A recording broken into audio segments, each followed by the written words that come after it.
here and who's joined us. And before we do begin with the questions, I just want to give a huge thanks to Sue Kimball, a local garden expert, not for only being here for this Q&A, but also for the wonderful work she does in planting and maintaining our library's wonderful gardens. If you haven't seen them, stop by. The flowers, everything is so beautiful. And on that note, if I can figure out how to reverse my camera. Hey, got it. Hi, yes, my name is Sue Kimball, and I'm flattered to be called an expert. I am a Cornell Cooperative Extension Master Gardener volunteer. I did complete their program and recommend it for everybody. It's fun to do. You learn a lot, but of course, a talk on garden, you don't know everything. So it's good to have a discussion, talk about what people are wondering about gardening. I think a lot. The nurseries were empty, so that's a good thing. Shall we go to the questions? Sure. I believe we have Karen on. Is it Karen, my neighbor? It might be. Laura, do you have Karen on? For some reason, I can't seem to see Karen or hear her. That's Karen Musante. She's my neighbor. And the first question is for you. Hi, Sue. She says hi. Yeah, let's just go into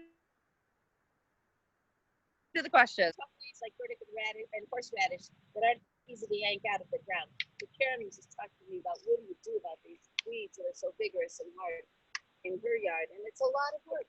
No doubt about it. It's a lot of work. But I have to tell you, Ann and I and the director of our library here, we're looking at the side of the property, this where it's sort of an untended area, and there are burdocks growing. And I was saying, oh, Ann, I feel so bad about these burdocks. I want to get after them. She said, oh, I think they look kind of pretty. And I think trips there because, and then I went, after seeing this question, I went on I know it has medicinal. I think it's a native New York thing. I know it nurtures butterflies. It's a favorite of honeybees. So after reading about burdock, I realized how many good things there are about it to think about. But it has some terrible birds that stick on you. Actually, it's a very vigorous thing. It has a deep, deep taproot, so it's hard to dig it out if possible. The same with horseradish. This is delicious. So anyway, the knowing is the answer. I can get rid of burdock because that is the best factor.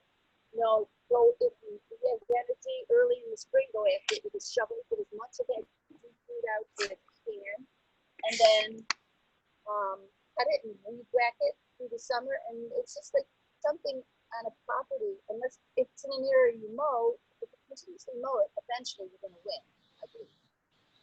But if it's like we have it around the edges of our property, just with a dog can get it and get it in his coat, and it's a big pain.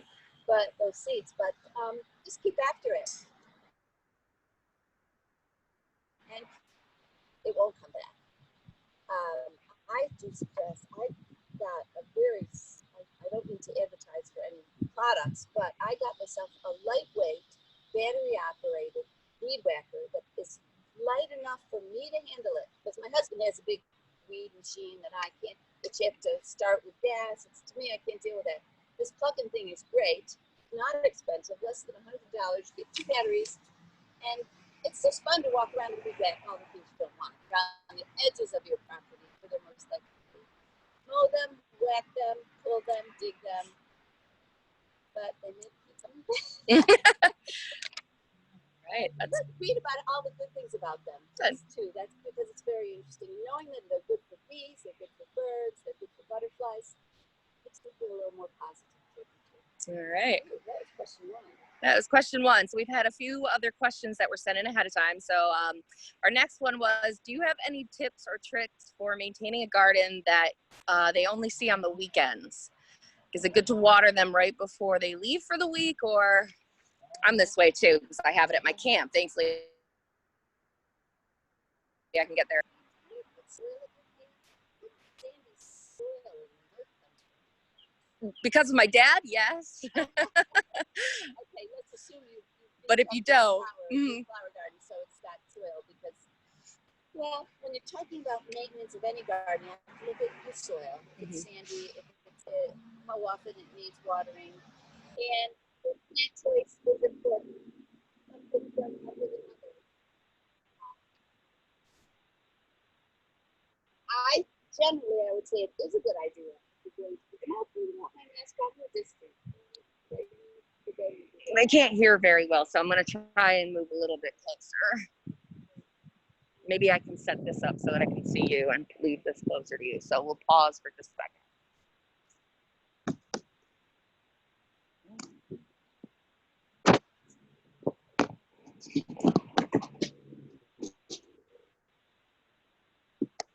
So I think as far as maintaining a garden that you're away from all week, look at the weather. I know they're not always right, but it's a good guide. And if it's going to be a totally rainy week, you can look like they'll give you 2 weeks down the road, or certainly a week, if you go online and check the weather or the news.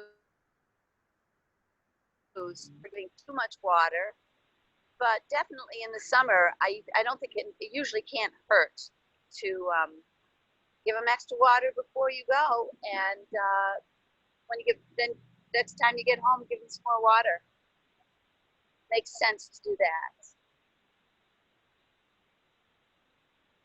Excellent. But again, I would say, think of your plant choices like where our camp is. Black-eyed suits, there are some things that are perennials, and I don't know if we're talking annuals or perennials. That's another consideration. The things that kind of grow wild but are nice, they're a good choice for a camp maybe. But you can grow anything with a little bit of care. You don't need to limit yourself. All right. So our next question, who is from Anonymous, says, should you feed your plants? And like, how often should you actually water them? Well, feeding plants, that's fertilizer. We're talking fertilizer. And then you're going to ask, and are we talking vegetables? Are we talking flowers? I grow both, mostly perennials, a few annuals, and lots of vegetables. We do not work organic in our vegetable garden. We want it all organic, as organically as we can through the summer, at least. But for the flowers, I think you need to fertilize if they're really going to do well. I use a simple, lightweight 5-10-5 nitrogen, phosphorus, whatever that combination is, 5-10-5 in ag way, a big bag.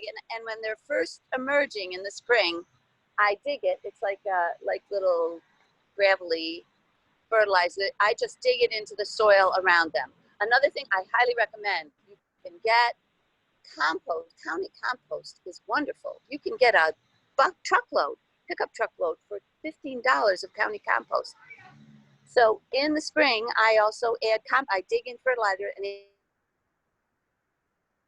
add more compost. And that's usually all I do once a year. Or maybe after they flower toward the end of the summer, if I get around to it, I'll give them a little more because they're building up their roots for the next year. In your garden, if you're talking about a vegetable garden, that's a whole other thing. What we do, and if you're not organic, and you shouldn't be, they're perfectly safe fertilizers to you, I would say yes. Fertilize your plants. And you know, you cannot beat the instructions on the back of a pack. Whether you've got a time release little granules that I think are very handy to use, and maybe follow the directions on the packet, or there are some that you have concentrates that you add liquid and you're going to get a quicker boost. So there again, follow the directions on the packet, use them. If you're doing organic like we are, we have our own compost heap that we only put our own compost in, and that's what we use. That's all we use on our vegetables in the garden, our vegetables. And they do fine with compost. But you know, we could do 2 hours just on compost, so there you go. All right, I'm gonna let this come go by. Yes, we're right here on College Street, so it's noisy, and there's construction going on in back. Construction going on behind us now. Laura, can you ask Karen? Can she hear us now? We're better. All right, awesome. If that's Karen Musante, Karen, come on over. I live next door. Yes. I can't come over because I'm technically working. No, I don't mean now, Karen. I mean someday we'll walk around your garden. I'd love to see what's growing over at your house. We never get time, but whenever we're free. Can you still hear with the construction that just started? It's crazy here. I tell you, having to be outside in distance has its It makes challenges. it very difficult to do things. I know. Yeah. I think we're doing all right otherwise. All right, so I have a question here from Pam. And Pam wants to know, she's wondering, she has a covered porch and a couple of hanging ferns on it for privacy, since she knows they do well without the direct sunlight. But she'd like to hopefully put some color in. She's wondering, are there any other plants that do well under a covered porch that don't need direct sunlight? What jumps to my mind is fuchsia. Fuchsia is beautiful, and it doesn't require too much sun.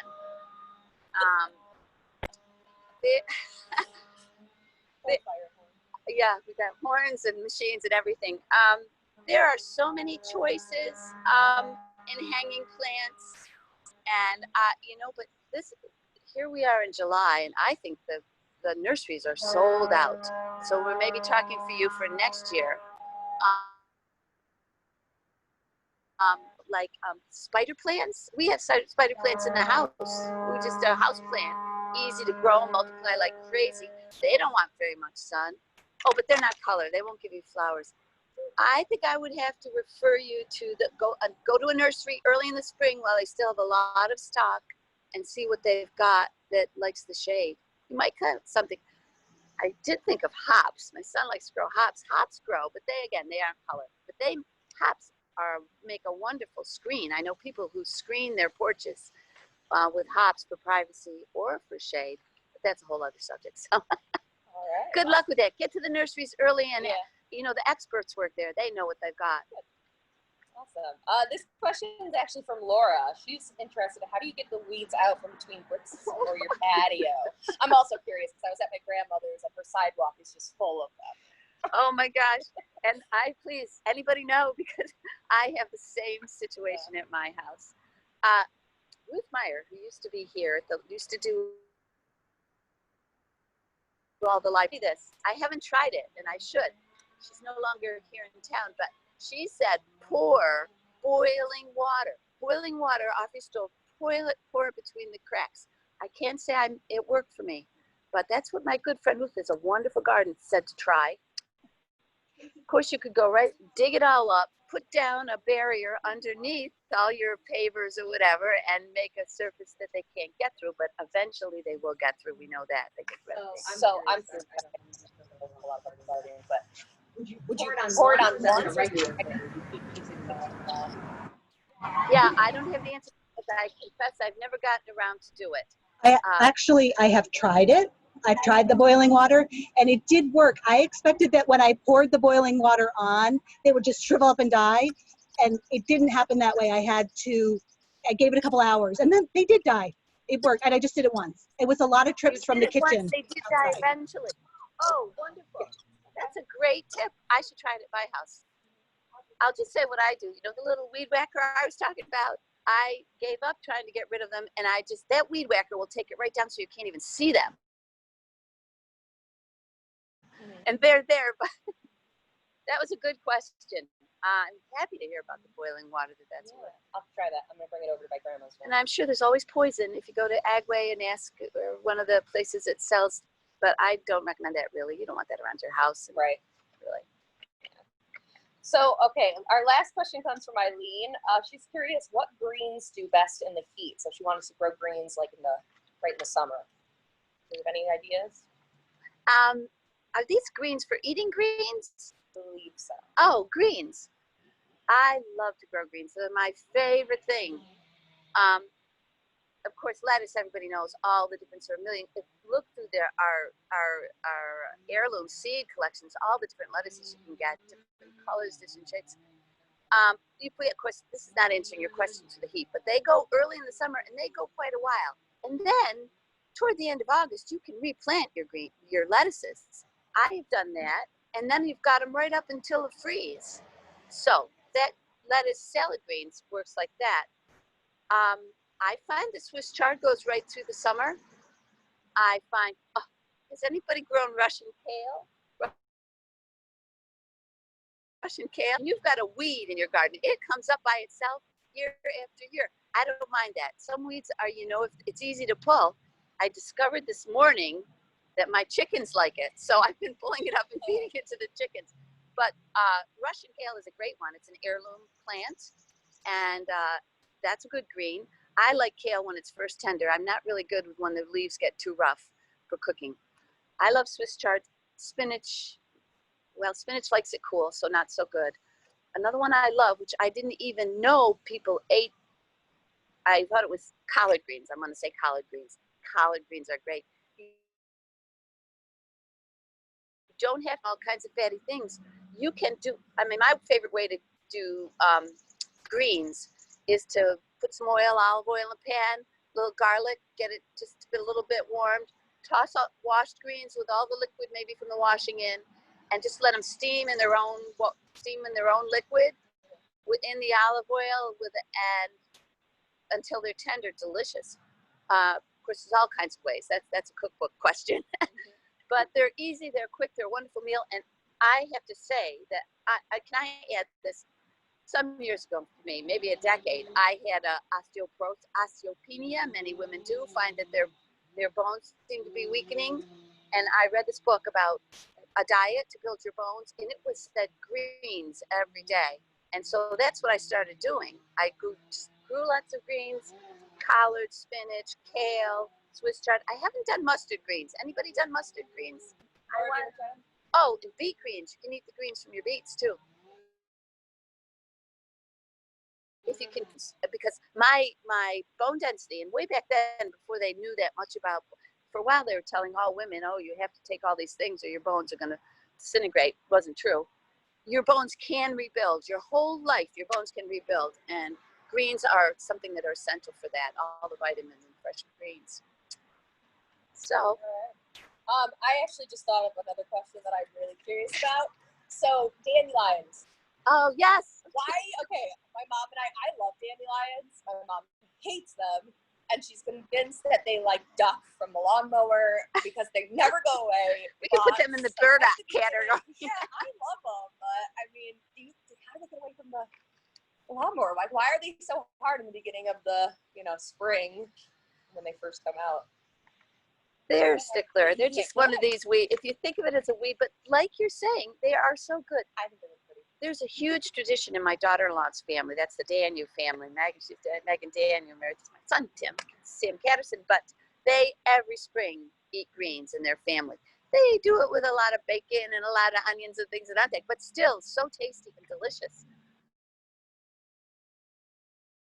One of those things with a long, it's a weeder with a pole, with a handle, a long metal thing with one of those weed. He loves to walk around the lawn and stick it in and just whip out the dandelions.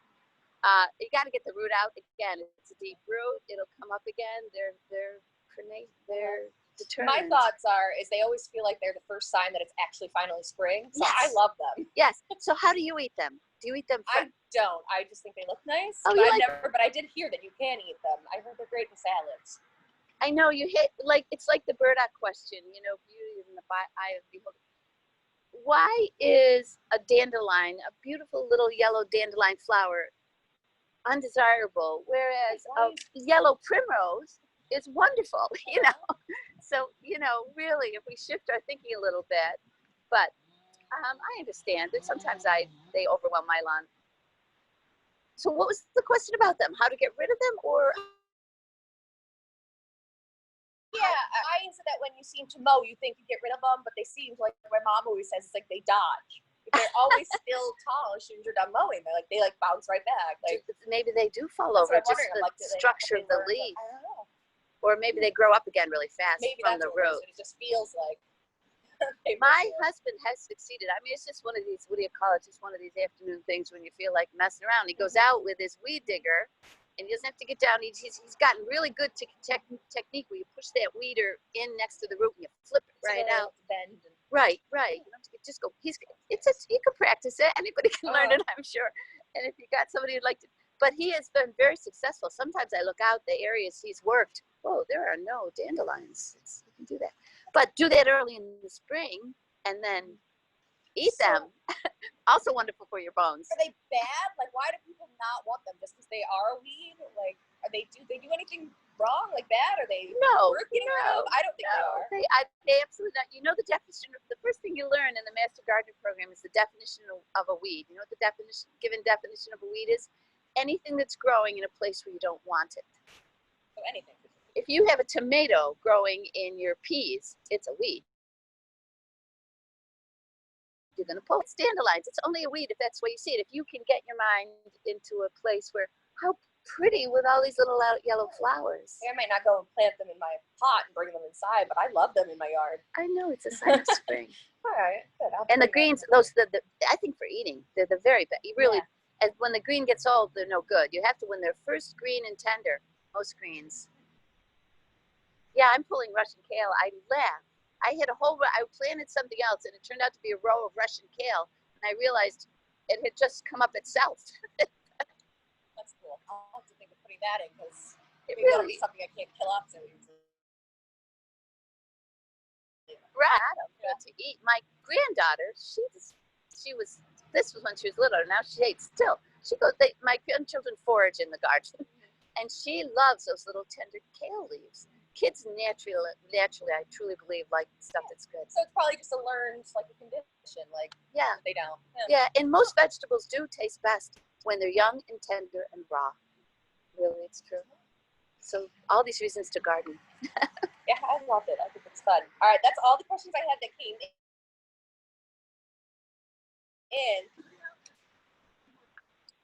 in. No, I'm good. I'm good. Thank you. Hi, Karen. I'll see you later. All right. When you're watching. Hey, wasn't that rain good last night? A little, at least a little. Oh, yes. That's right. My son was saying, is there anyone who is not wishing for rain right now? Oh, but I don't. Well, anybody who's got a vacation, my son's family, they're going up to Old Forge, and they've got, just figures. Yeah. Can't complain Yeah. about that. He's totally into it. Growing things. Bring it on. At least a few showers a day would be nice. Yes, I think we're going to get maybe one later, and day after tomorrow. I think we have another day of rain, Saturday maybe. Anyway, let's hope. Good. Let's hope. All right, Laura. One person joining. Awesome. Let's see if they have a question. Let's give them a minute to get on. Sure. Our lake, because of everything going on, the workers Which were lake is? off on Eaton Brook Reservoir. Oh, sure. And so we were losing like millions of gallons. The lowest I've ever seen it since I was a kid. So we want rain. Yes. Fill it back up. We're on Cayuga Lake, which is in fact not a natural lake. It's the Black River dammed for hydroelectric power, and so they control it. But Hinckley, oh my gosh, Hinckley sometimes gets so low. Well, We love it right up there. All those little lakes. All right, Laura, do you know who's joined us?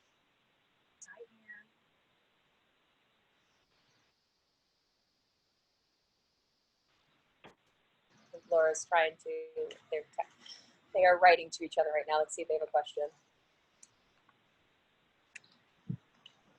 All right, it looks like we're all set. Thank you so much, Sue. This is great. it was fun. This is absolutely great. It's fun and hippie, but it's also a little weird because there's nobody that you can't make much eye contact. I know. It's nice library staff Everything is here. so different, but I We are think in we did pretty well Empty place. considering. Oh yeah, absolutely. Oh, The I don't know. library misses everyone. I don't know. I feel like That's me too. I don't want to rewatch it. Thank you.